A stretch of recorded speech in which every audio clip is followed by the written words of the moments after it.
I'd like to introduce our first speaker.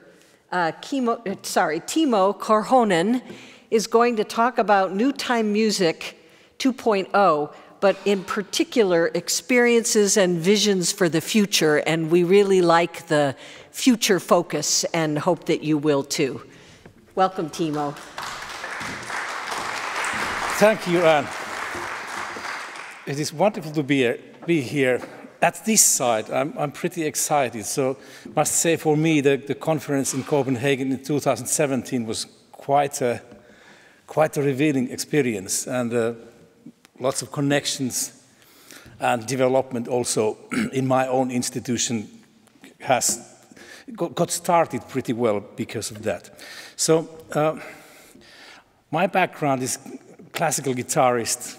I have worked as international performer, recording artist, educator, and must confess also, like during the last 10 years, I have had lots of interest in pedagogical development.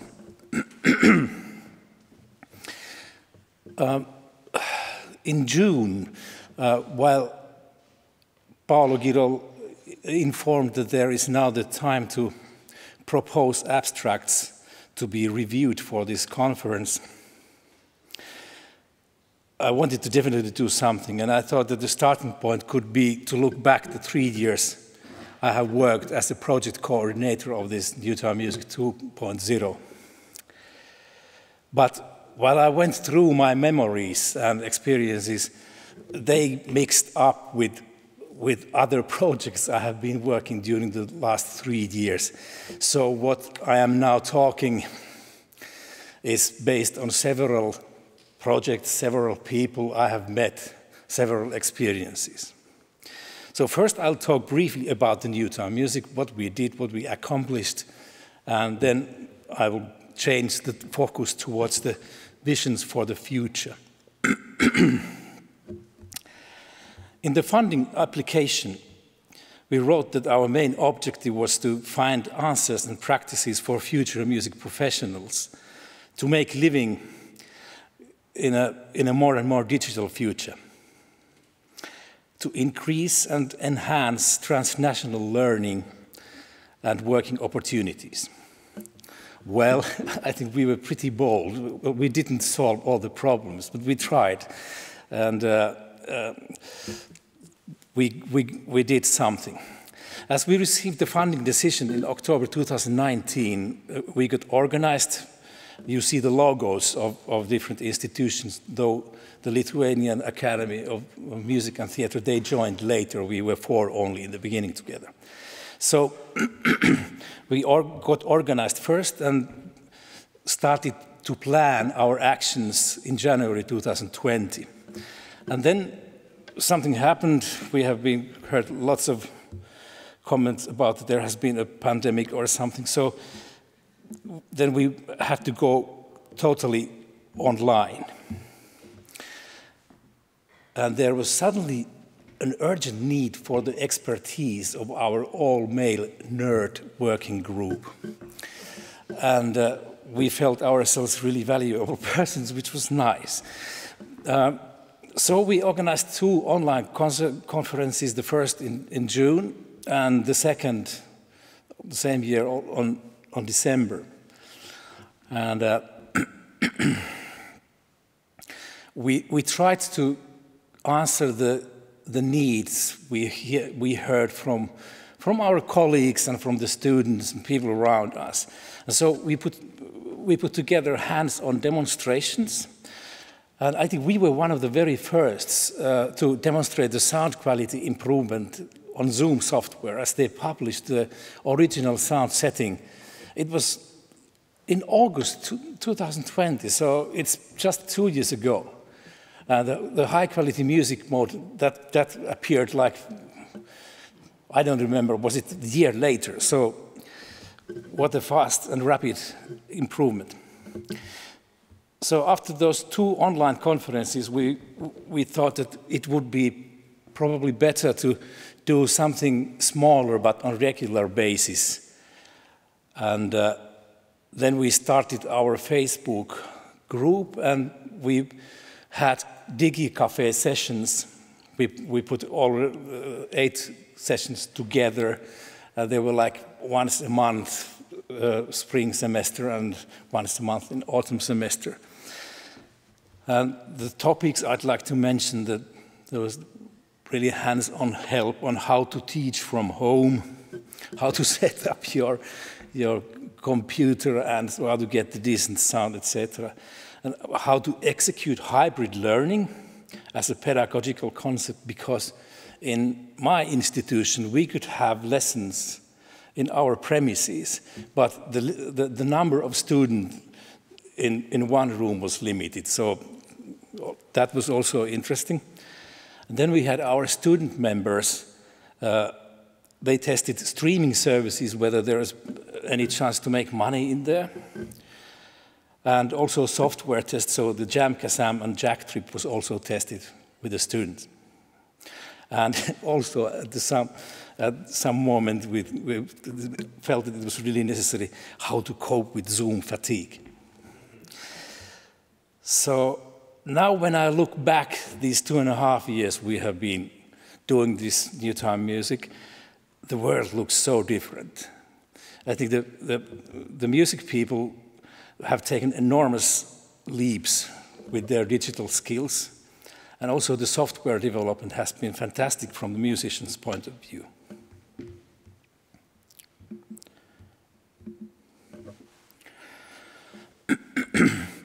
So then, experience and outcomes. I think it's you see that it's New Time Music 2.0. There was also one, or there was no number in that case.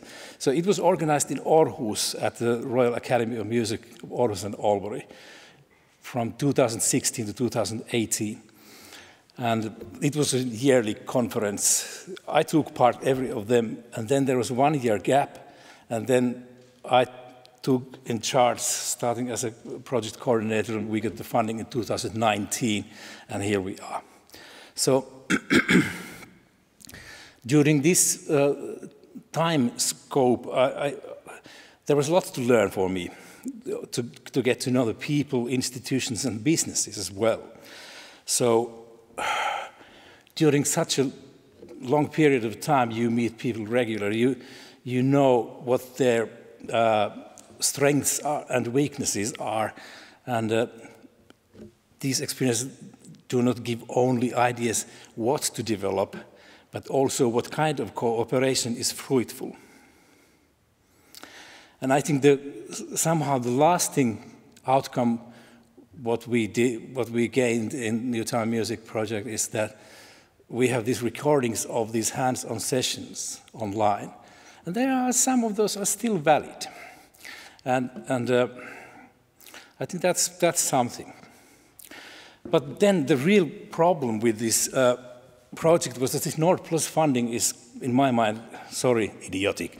It doesn't cover working hours, but it's mainly for traveling. And come on, it's from the old world. So this causes that we who were nerds, so we were passionate about our mission, we had to work voluntarily.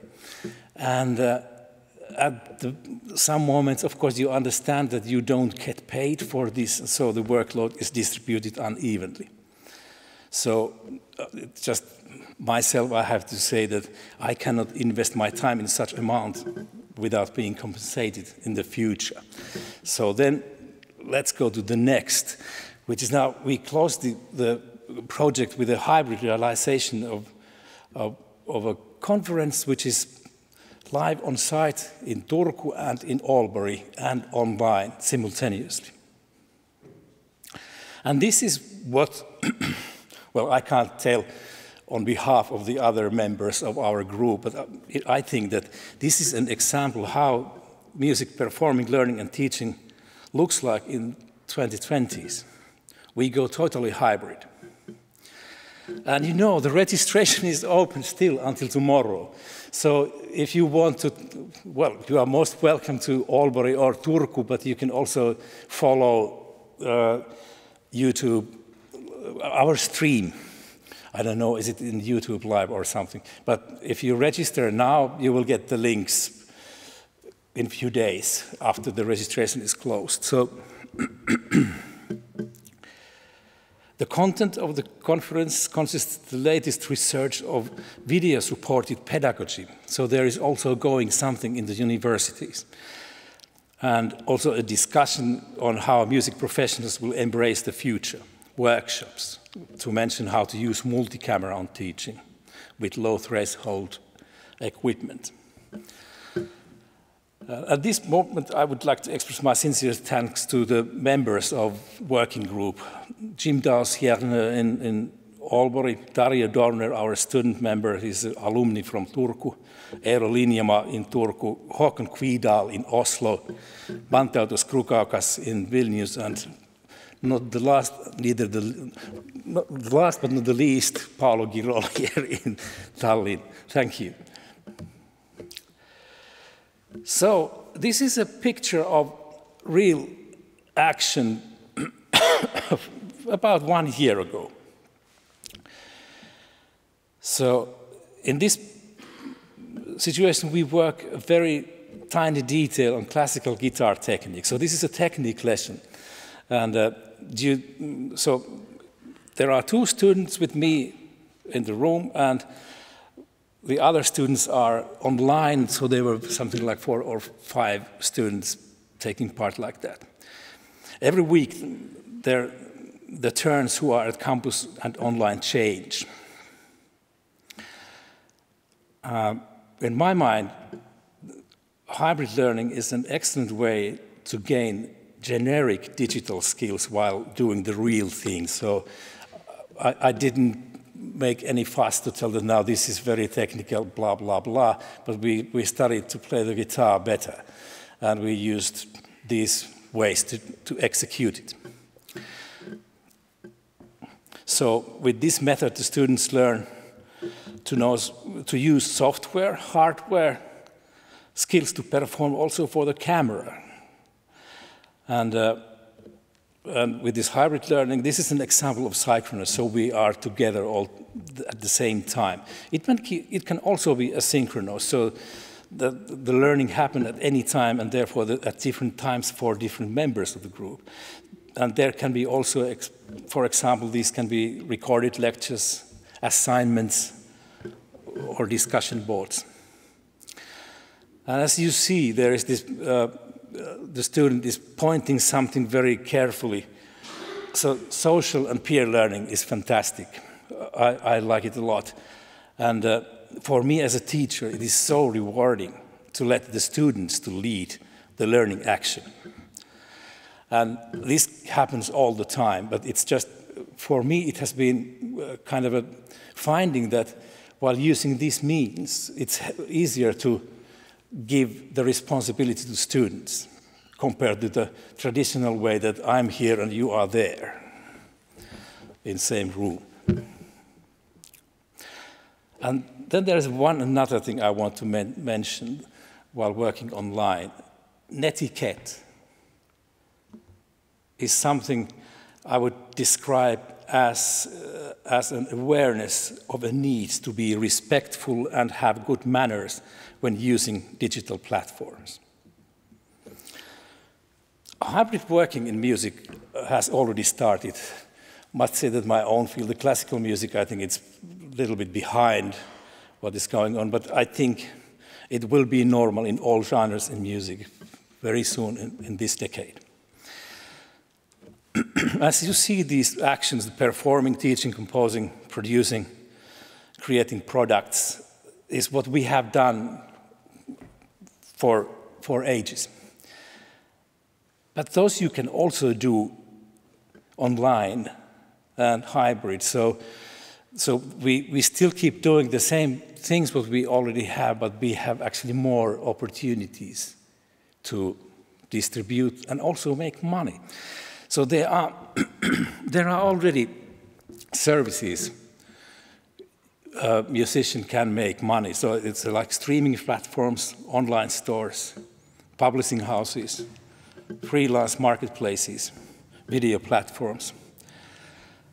And also there could be an option to, if you are on pedagogical side, start your own online academy and a web shop to sell your professionalism, materials, etc. So I haven't studied this field deeply enough, but it seems that to gain enough followers, and that means that certain services need that you must have, for example, 1,000 followers. After that number, you can start monetizing your things. So it's good to be available in different services. That's my very simple answer at this moment. And now about some other projects I'm involved with. We have in Finland some interesting project going on national level. And the scope is the next 10 years, or actually it started 2020 and it will end 2030. It has fantastic goals. The first concrete reform is to create a digital service that makes all Finnish higher education institutions available to everyone, regardless of their educational background or student status. So music was just a tiny little part of it. Higher education institutions are developing the service as a part of project mentioned on the slide. It's this DigiVision 2030. I take part in this, you see this flexible online education logo. I take part of that project as representative of music.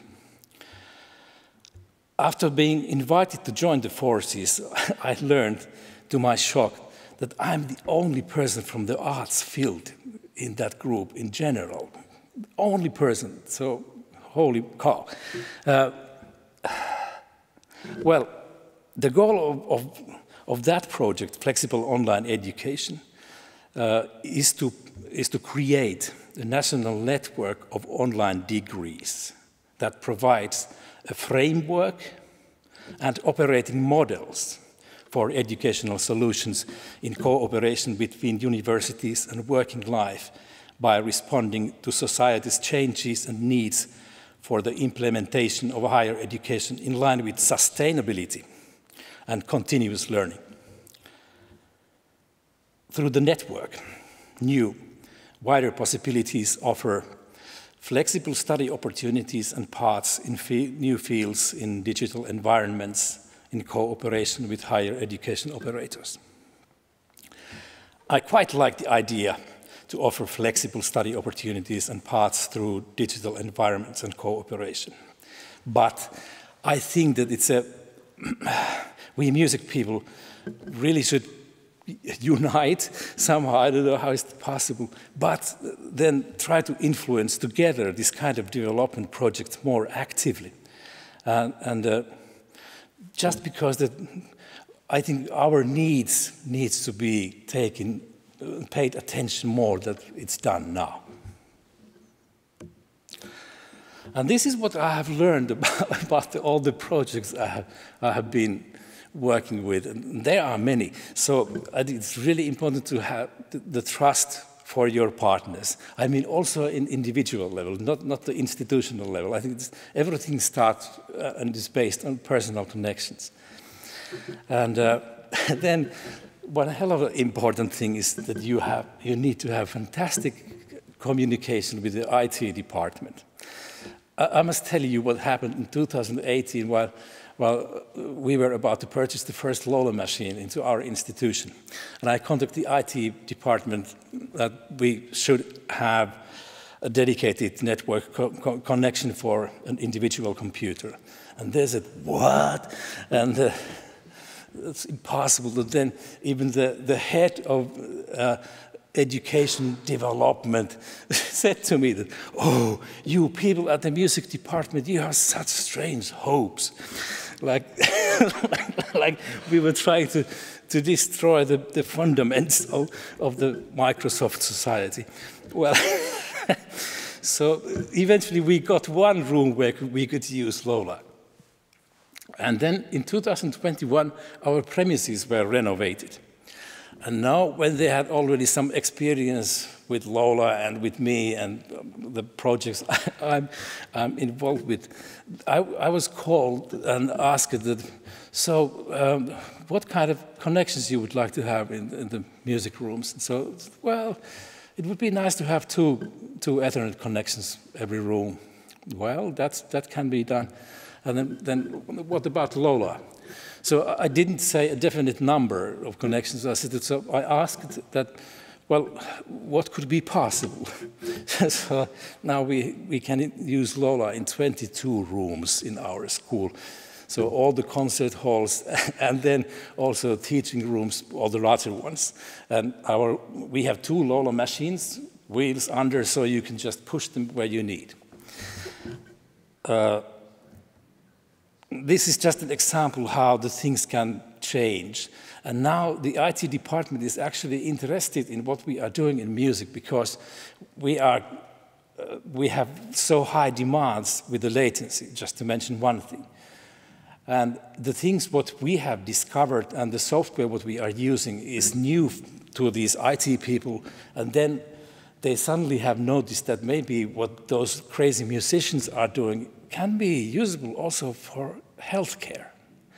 And so there is an interest growing. And then there is this fancy figure, how a holistic design process could be executed for hybrid learning and ODP, so online degree program. It's highly recommendable reading this article. It's just published 2 months ago in July, written by my colleagues from this online degree network project. It just shows very simply how things could be done. So the resistance is taken care and how to be successful. And while preparing these slides, I got shocked when I understood suddenly how long time it takes to change something in a higher education. So if we decide to start something new, so today we can implement it to start the semester in 1 year. And so we have the bachelor degree graduates in 2028, the first masters in 2030, and so on. So I think that's something that we need to remember, that if we want to do some change, we need to start now. So that's what I have kind of also by listening to the wonderful presentations and demonstrations in this conference. So the hybrid seems to be the thing. So it's what I think as well. So let's really go hybrid. And I think what we should do is to develop our curricula. And some of the statements now, what I tell, can feel awkward. And I don't mind. I think it's just the thing that the general idea is based on a paper published in 2017, The Paradigm Change in Higher Education. It is an Australian publication, you find it online. But I just thought that it's something that could be also applied on music. So, as a general thing, when talking about curricula, instead, one size fit for all, I think it's better to look for a size fit for an individual. Why is that? Every year, there are X number of graduates in higher education in music, bachelor and master level. How they differ from each other? Traditionally, it may have been considered adequate to have a rather generic higher education diploma based on very standard curricula. To generalize, each graduate followed the same curriculum globally, and differences were based on the basic education level, cultural aspects like networking and access to information and other resources. It was enough to know that one is a piano teacher or a conductor from a specific country. Today, each applicant must have a specific skill set for the job at hand. While the majority of applicants have the same high level of basic competence, the specific skills make the difference. It is not relevant whether those skills have been acquired through hobbies, courses, working, networks, or even studying at the higher education. When there are hundreds of applicants with proper diplomas, selection between them will be based on something else. So the bachelor level, it could be to gain basic professional skills enabling personal path to start working, create own business, or to continue to master studies. Master studies could be then executed even transnationally, cross-curricular, and even cross-disciplinary manner. And as the need for special skill set changes over time, the degree could have a best before date, after one could renovate and update the skill set needed. It will be important in higher education institutions to create ways to recognize also unofficial ways gained professional skills. In general, we should use much more formative assessment and forget the summative way of doing it. I'm aware that this change is already going onward, forward, but for example, using the skill badges is still underdeveloped. So thank you. This was my presentation, and I hope there is space, some time for discussion. And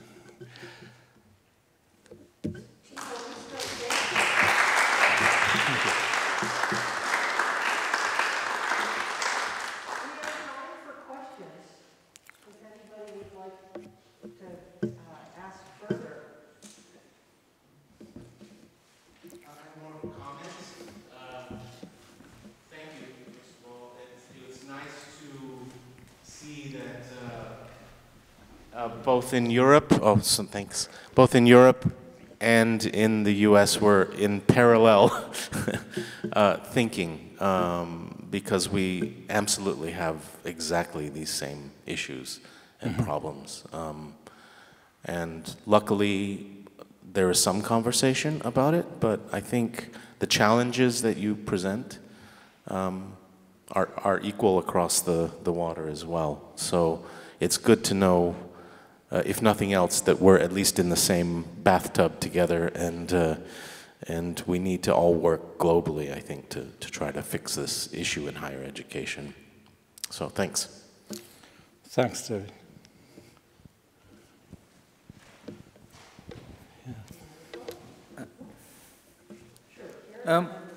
How do you convince your IT personnel? I beg your pardon? How do you convince your IT personnel to do LoLA without any firewall and something like that? It's the main problem I've talked years for years. Well, you know, it just started that, there are wonderful manuals published on LoLA website, and I asked them to read them. And as it was, music department decided to start to use LoLA, so then they had to cope with the fact, okay, and it took some time. So they just, okay, we try, and so it took some time, but in the end it was not a problem, but it was just against the culture they were used to, I would say.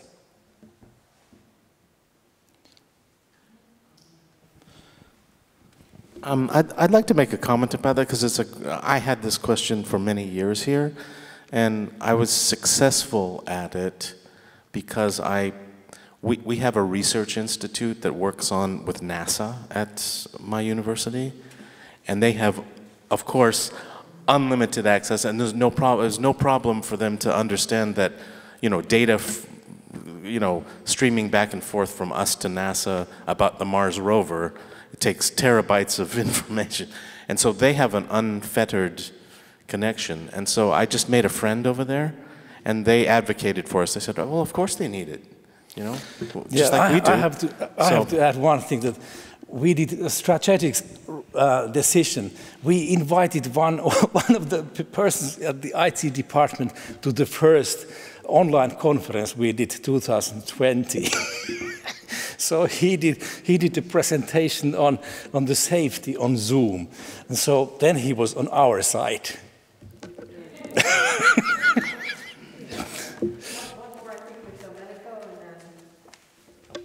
Thank you. Just very quickly, if you had any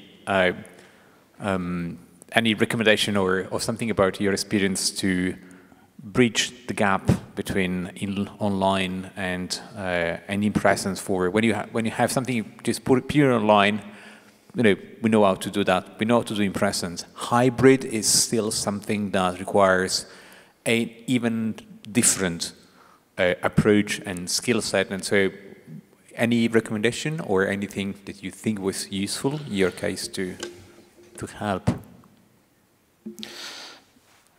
I think it's just something that you should start with individual courses, and I think the pedagogical concept is important to understand. That I think somebody mentioned this flipped learning as a pedagogical concept together with the flipped classroom. So it fits very well with that. And so I have just started it with tiny little things. And I think that's something what can get you going. And then the music education field in Finland, we have many small operators. And I think we are lacking the amount of students to be as good as we could be. And I think this network-like working is important for us. I don't know how is it for you, but it's a hybrid way to do works very well on that field, I think. Great. Thank you. Timo, thank you very much. Thank you, Timo.